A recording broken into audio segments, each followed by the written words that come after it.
Moi, je suis Jean-Christophe. Alors, en quelques mots, je pense que j'ai un profil un peu atypique dans le secteur des ressources humaines. Je suis ingénieur de formation. J'ai travaillé pendant une quinzaine d'années sur toutes les problématiques de réorganisation et de transformation des entreprises. Et suite à ça, j'ai eu l'idée de créer Xlearn, puisque je suis arrivé assez vite à la conclusion que lorsqu'on réorganisait une entreprise, on manquait de métriques sur les collaborateurs, alors que c'était les premiers impactés. Du coup, Xlearn, c'est né où ça?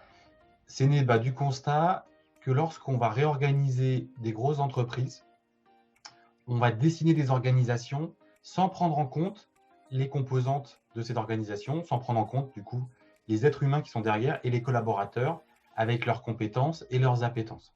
Et mon idée et la mission d'Xlearn, c'est de donner des outils pour mieux gérer cette transformation, pour avoir des métriques et in fine mieux accompagner chacun des collaborateurs dans la nouvelle organisation. Notre mission, c'est outiller les ressources humaines, outiller les managers et outiller les collaborateurs pour qu'ils puissent avancer et se construire leur carrière et avoir de la perspective.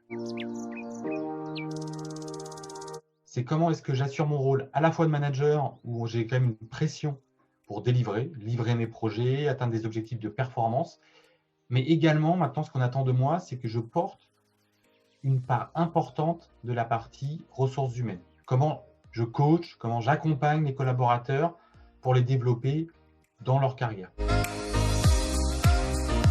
Effectivement, le cabinet BI, moi, ce que j'ai bien aimé tout de suite, c'est le continuum. La carrière, c'est un tout et qui va être composé de différentes expériences. Donc, c'est un tout. Donc, il faut se faire accompagner. Et moi, j'aimais beaucoup cette approche-là. Et on se rend compte qu'il y a une vraie plus-value quand on a quelqu'un qui arrive à challenger notre projet et à nous accompagner sur la durée. Grâce à nos outils, donc nous, on a un outil de matching entre les profils et les potentiels de carrière. On va aller pousser tout un domaine de potentiel et ouvrir finalement l'esprit en indiquant à vos clients, aux personnes que vous accompagnez, voilà tous les métiers qui, sur la base de l'analyse et de nos algorithmes, vous pourriez faire.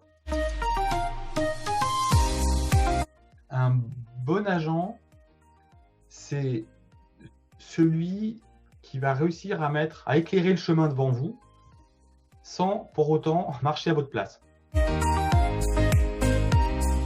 Je pense que c'est rare de rencontrer une personne qui n'a jamais douté dans sa carrière. Et c'est rare d'avoir des gens qui disent « Moi, dans 20 ans, je veux être là, et voilà tout le cheminement que je dois faire. » Déjà, savoir où on veut aller, c'est un challenge. Et puis, prendre la bonne route, c'est compliqué. Du coup, en partant de ce postulat-là, on a toujours besoin d'être accompagné. Alors bon, évidemment, c'est drôle. Les gens vont penser que je l'ai fait exprès, mais j'ai fini hier soir sur Netflix, Call My Agent, ou alors je crois que c'est 10% en français, où c'est l'histoire d'agents, de stars du cinéma qui accompagnent justement les stars du cinéma, et c'est la vie d'une agence. Je trouve que ça tombe bien. Et j'ai regardé ça sur Netflix hier soir. Pendant le confinement, comme tout le monde, j'ai beaucoup trop mangé. Du coup, j'ai quand même ce que j'ai aimé, c'est pouvoir sortir quand on avait le droit à 1 heure ou je sais plus quoi, à 500 mètres de la maison. Et là, on valorisait beaucoup plus de voir le soleil à l'extérieur et à plus goûter le temps. Alors, j'ai beaucoup de chance que j'ai voyagé dans, je pense, à peu près 70 pays dans le monde.